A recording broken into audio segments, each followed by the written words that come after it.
Thanks for staying with us. So, why is Nigeria poor? Why is it so difficult for us to produce or to save the kind of money we need for proper development? We have with us a special guest who will be breaking it down. He's a survey analyst, helping us understand why Nigeria is poor. His name is Oseghale. Welcome to the show, sir. Thank you. I've watched a video of you recently on a TV station where you expressed your thoughts that we're not a producing state, that we're depleting our resources. And in the next few years or next decade or so, that we're likely to be, maybe, I don't want to use the bad words, that Nigeria is likely to be a very poor state because we're actually not producing anything at all. I'm going to take you, I'd like you to start from the beginning of this.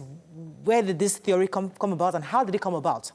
And what brought us to this point and how can we fix it? First of all, thank you for having me on the program. I'm just going to go direct to what you've asked.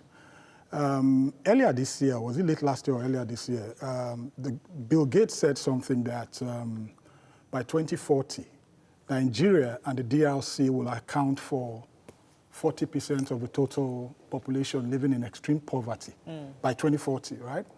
So that got me concerned, and I had to do the calculations, and I found out that he was right. Going by the World Poverty Clock, right, that calculates people falling into poverty in real time, I did the calculations, followed it, and then followed what the World Bank, the way the World Bank says we should create wealth. Now, what we're doing is the direct opposite of that. Now, if you look, right, between now and 2040, because everybody has been saying, oh, President Buhari created extreme poverty. The truth is this: extreme poverty or poverty has been increasing in Nigeria since the 80s. And nobody has actually, focused on it because, why? I'll explain. 2.7%, we're growing at 2.7%. 2.7% of 75 million is a negligible figure. 2.7% of 100 million, negligible. 2.7% of 150 million, you start to see the figure. 2.7% of 180 million, of 200 million, it's a disaster, right? The reason why it's so prevalent, and you can see what is going on now, it's our growth rate, which is not also helping. And I'll break it down further. When you say growth rate, is it the economical growth or the population growth? Population growth rate. Now, between now and 2040 is 21 years, right? Now, if you look at it holistically, between now and 2040, we're going to have 4 presidents. Remember, the man said by 2040, we're going to account for 40%, and DRC and Nigeria will account for 40%, right? So between now and 2040, you have 4 presidents. That is, President Buhari will finish his tenure in 2023. Between 2023 and 2040, 17 years. If everything goes right, you have 2 presidents doing 8 tenure each. And then, 8 years, that's 2 tenures each. And then the last president, the 4th president will be in his 1st year in office, right? Now, what he's telling you is that irrespective of who sits in Aso Rock, there'll be a crisis. No, that poverty will continue to increase. So it's not a person thing. It's a system thing, right? The system, Nigeria's economic model was never designed to create wealth. It was designed to impoverish the people. When you look at a system is run by processes and procedures. So when you look at those processes and procedures, it's easy for you to tell where a system is headed. And that's the prediction. You can look at Nigeria and say, Nigeria, this is where you're headed. And for him to have compared Nigeria and the DRC, there are 2 things happening. These 2 countries account for a whole lot of the mineral resources in Africa, right? So why are these 2 countries going to account for 40%? Because certain countries are benefiting from the situation in those countries? Yes, we will get to that. For instance, we refine our crude outside? Yeah, we'll get to that. But you see, in the 80s, now, why are we increasing extreme poverty? In the 80s and 90s, the World Bank found out that a lot of countries were increasing GDPs, right? And it was a good thing that GDP were growing, right? But the World Bank now also sat down to find out why these things, why the growth was happening. And their findings took them to the point that a lot of countries were actually depleting their mineral resources, turning them into liquid cash, and they were spending, right? So what the World Bank now did, they now went back to their drawing table and said, look, we really need to define what the wealth of countries are, right? So they did that through the research, and they came out with 4 broad categories of wealth for countries. Namely, the produced assets. Second, the human capital assets. Third, the natural assets. And the fourth, your net foreign assets. I'll break it down. Your produced assets are your infrastructures, right? Your machineries, your manufacturing, your infrastructures, power, roads, highways, seaports, airports. Those are called efficiency drivers in the economy. Then the second one, which is the human capital asset, that's you and I, right? Education, skills, innovation. Then the third one, which is your natural assets. Your natural assets your natural assets are your forestry, your waterways, your gold, your diamond, your crude oil, right? Now, your gas. Now, but under the natural assets, it's subdivided into renewable and non-renewable. Now, the renewable, what is the renewable? The ones that you can replace. For instance, you have a lake, right? Now, that lake can hold maybe 80 tons of fish, right? And then everybody starts to fish, and you deplete the fish in that lake to maybe 20 tons. And government says, you know what, it is time to stop because we've depleted that asset. So what we need to do, we're going to stop fishing for about 6 months. The fishery agencies raise fingerlings, right? And then they introduce them and say, okay, you know what, nobody fishes for the next 3 months until this fish matures. So by the time those fish mature, you now have maybe the assets in that lake, the fish assets in that lake, is renewed. It has increased to maybe 100 or 120 tons, right? That means you've renewed your asset, you're richer, right? Second is your forestry. Right? Now, you keep cutting down trees. Everybody goes into the forest here with cutlass and chainsaw, and they cut down trees and blah, blah, blah. We do not understand that those trees are assets. They are valued as assets of the country. They are valued like your crude oil. They are valued like your gold, right? Mr. Salami, Mr. This, Mr. That goes into the forest. They cut down trees and they sell, right? They are depleting the assets of the country. Okay. Now, the last one, which is your net foreign assets, is your foreign reserve, your sovereign wealth fund, your loans that you borrowed, right? Foreign loans. Then your foreign direct investments, right? Those 4 broad categories. Now, what the World Bank now said is for this produced asset, your human asset, your natural asset, your net foreign asset, you need to understand how to manage them. Okay. Right. This thing... So how do we bring that home now? Good. I'll tell you. See, this thing is like the ultimate chess game. You make a move here, you got to know where to put money to cover the liabilities. And for you to understand the concept of what I'm analyzing, you need to understand the concept of the income statement and balance sheet. Now, these assets make up your balance, they make up the balance sheet of the country. Okay. Right?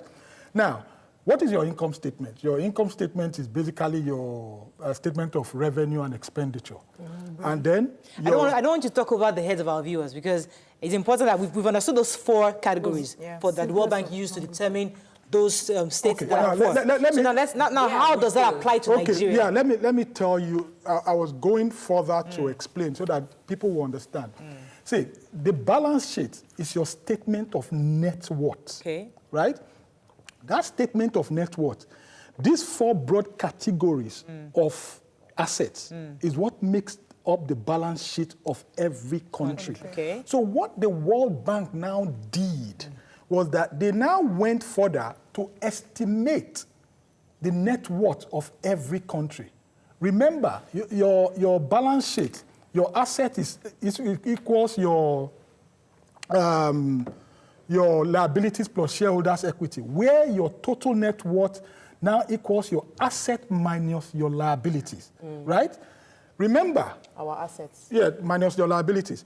Now, what the World Bank now came up with was that for low-income countries, produced goods made up 14% of their total assets. Human capital made up 41%, natural capital 47%, net foreign assets minus 2%. Now, for lower middle-income countries, which Nigeria is a part of, the produced capital is 25%, human capital 51%, natural capital 27% of total wealth, and then net foreign asset minus 3%.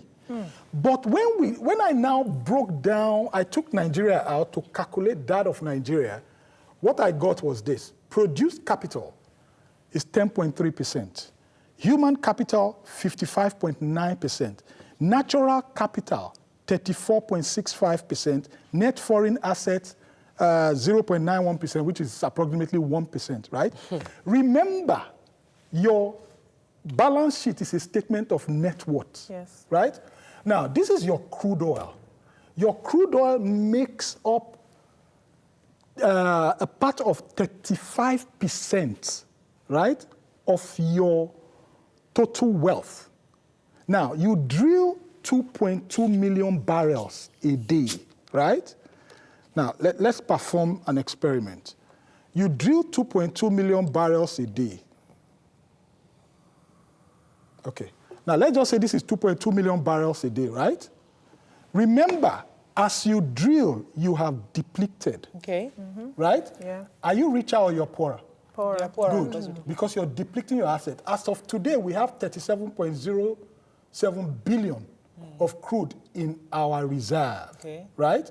Now, going by 2.2 million barrels a day, in the next 46, 47 years, we're going to run out of crude. So you're depleting your assets. Okay. Right? Now, as you now sell, I sell to Tokwe, right? You're the foreign buyer. Pay me for this oil. Okay. So you now pay me, right? You've paid me. Yeah. Now the question is, have I made money? Certainly. How? I did an exchange. It's been an Have I- exchange, so have I how made- do you oh, invest No, it? have I made money? You've made money because that's the money with you now. I don't think you've made money. Oh, you're going to spend that money, right? Good. Now, let me rephrase my question. So that, have I created wealth? No, you No, haven't. you have not created You just expended, you just lost your assets. Yes. Good. Now, okay. Now, I've not even made money. The only thing I did Was is exchange. Exchange, yeah. I turned my natural assets into liquid cash. current assets. Okay. Now, what you now do With this. determines whether you get richer or you get Just poorer. pay National Assembly salary by them gypsies. Yeah, they Do explain. you understand? So this money now, according to what she's saying, that this money now, we've exchanged it. We've not even doubled it. You've not doubled. You've Because not this created money, wealth. we're using it to pay recurrent or capital. You've not created wealth.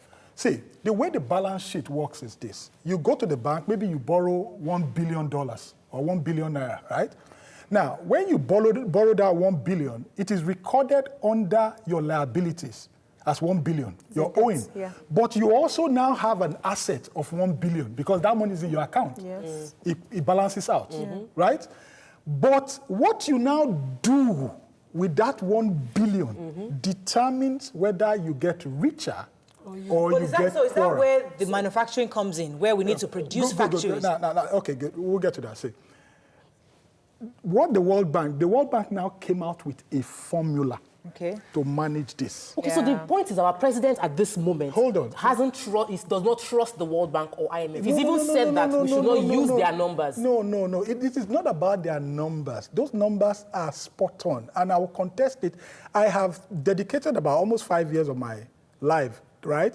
From the very onset, when the World Poverty Clock was launched on January 2016, I started following it. And I sat down, I have decoded how it is calculated, how you use population growth to calculate it, everything. If you tell me if we make 3 billion today, I can tell you how many people it will move out of extreme poverty. And if you tell me we have a deficit of 2.8 billion, I will tell you how many people it will add to extreme poverty. Now, let's go back, right? So what you do with this money determines. Now, the formula the World Bank now brought out is called the adjusted net savings, ANS for short. Now, what is adjusted net savings? Adjusted net savings equals net national savings. That is what you already have, plus education expenditure, minus energy depletion, minus mineral depletion, minus net forest depletion, minus damages from carbon dioxide emission, and minus damages from particulate emissions. So this means the money should go to education. Good. Now, see, education is a whole lot. When you invest in education, right, there have been think tanks that for every dollar you invest in education, it gives you return, right? Now, that education, the way the balance sheet works, right, that your asset equals liability plus shareholders' what? Equity. Education is what turns the money around and gives you return that will be recorded as the shareholders' equity that will now reduce your liability. Long-term taxes. Good. Spot on.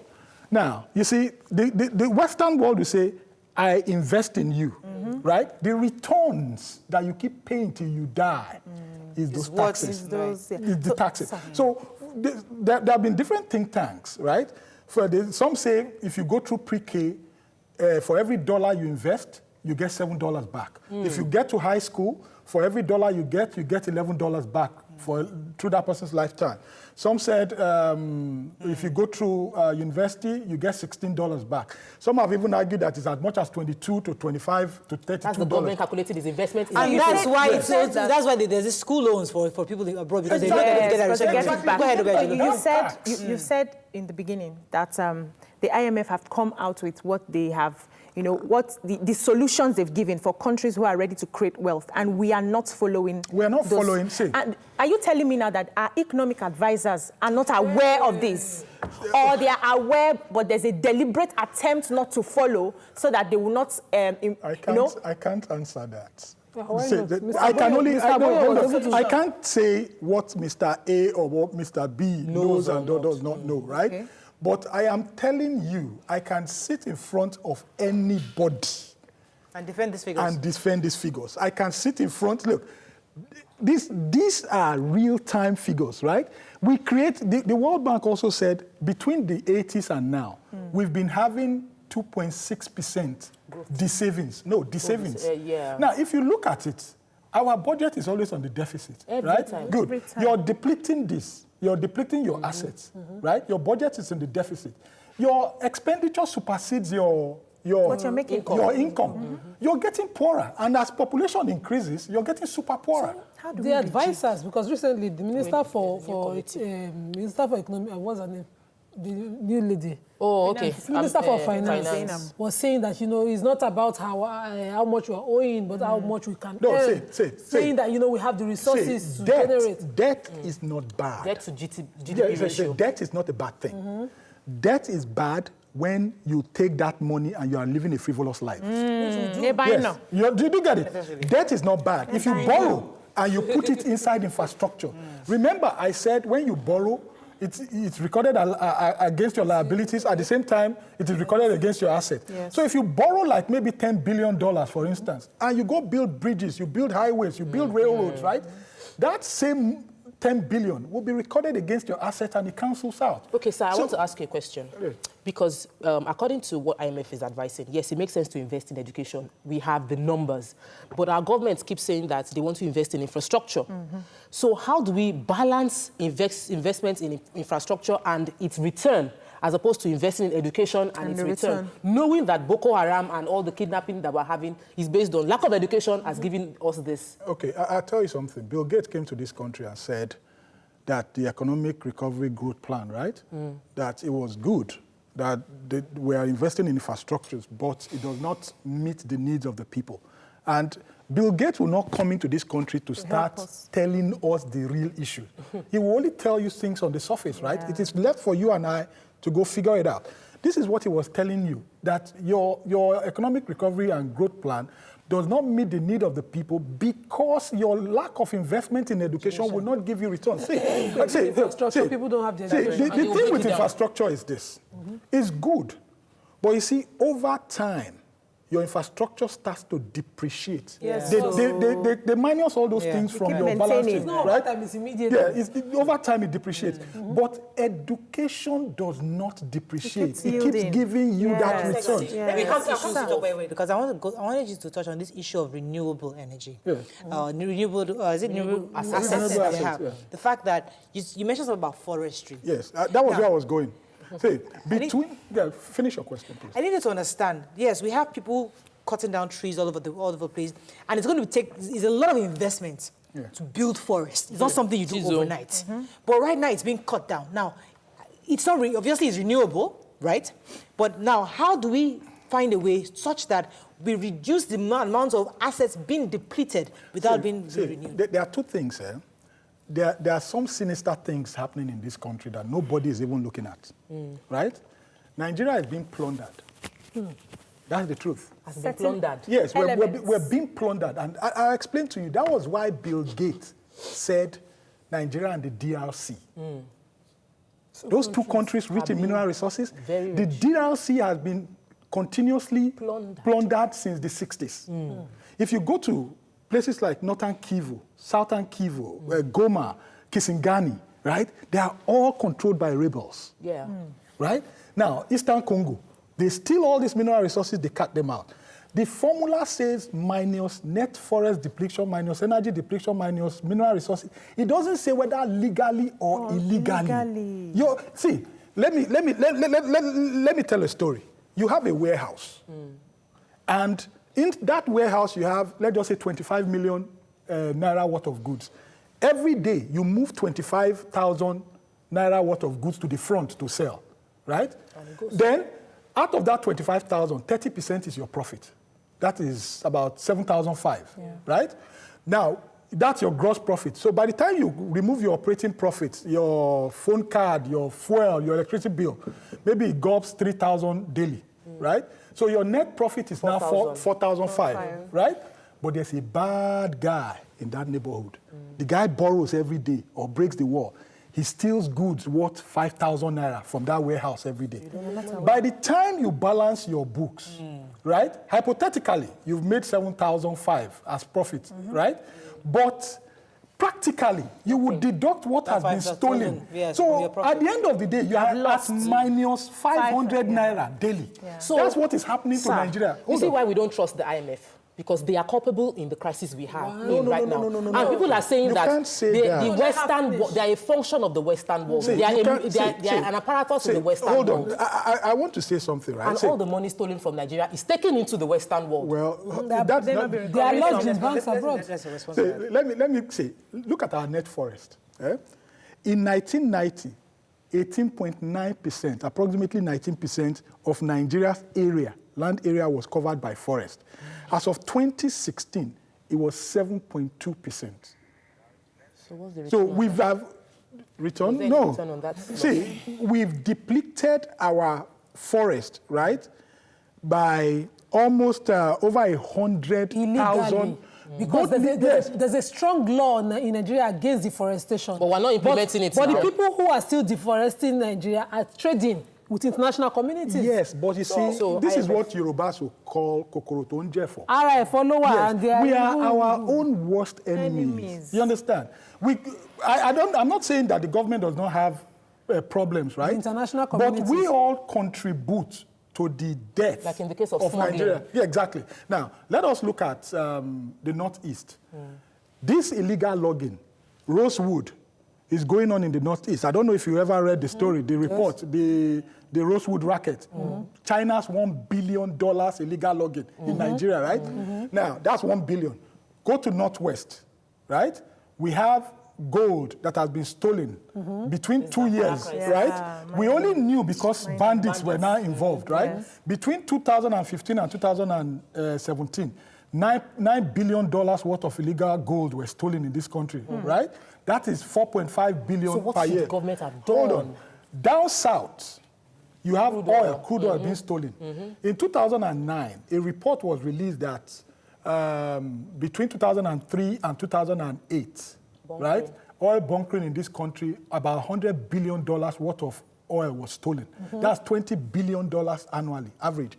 Now, in 2013, October 6th, The Guardian UK reported that, The Guardian UK reported that on average, $1 billion, £1 billion, not dollars, worth of oil is being stolen from Nigeria and can let me finish this, and can only be comparable. The oil theft in Nigeria, they said, can only be comparable to international illicit drug trade. If you go around the Ondo axis, Edo axis, illegal loggings are going on. So when you put all that figure together, 20 billion in, good, 20 billion in oil, another 1 billion up northeast, good, just rosewood alone. We've not talked about cherry, we've not talked about mahogany and other species. Then when you now look at the northeast, about between 25 to 30 billion dollars worth of natural resources is stolen. Unfortunately, we have just Nima, wait. We have it's 5 not minutes. A conspiracy. We have just 5 minutes left. Okay. It's important for us to bring this conversation home. Yes. You've obviously depressed us and Nigerians at large. We are very depressed right now.